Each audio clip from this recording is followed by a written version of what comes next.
কাছাড় জেলার উদারবন্দ পানগ্রাম চণ্ডীঘাট চৌমাথায় পবিত্র ঈদুল অসহায় শান্তি ও সম্প্রীতির পরিবেশ রক্ষার উদ্দেশ্যে স্থানীয় মুসলিম সমাজের এক গুরুত্বপূর্ণ সভা অনুষ্ঠিত হয়।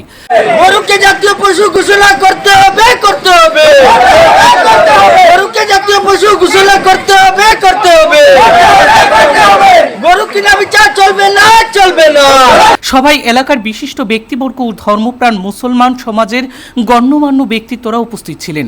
দীর্ঘ আলোচনার পর সভায় সিদ্ধান্ত গ্রহণ করা হয় এবারের বকরি ঈদে কোনো গরু কুরবানি না দিয়ে অন্য পশু কুরবানি দেওয়ার জন্য সকল মুসলমান সমাজের কাছে আহ্বান রাখা হয়।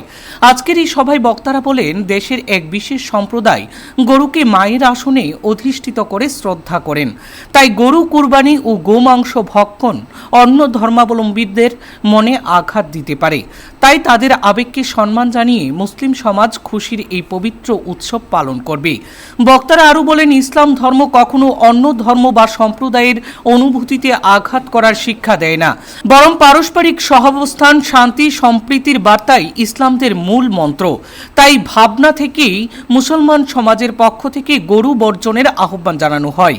এছাড়াও সবাই গরু কারবারিদের গরু ক্রয় বিক্রয় থেকেও বিরত থাকার অনুরোধ জানানো হয়েছে। আসসালামু আলাইকুম ও নমস্কার। আজকে আমরা পানগ্রাম প্রথম খণ্ড চণ্ডীঘাট সারিয়ালির মধ্যেখানে একটি সভার আয়োজন করা হয়েছে।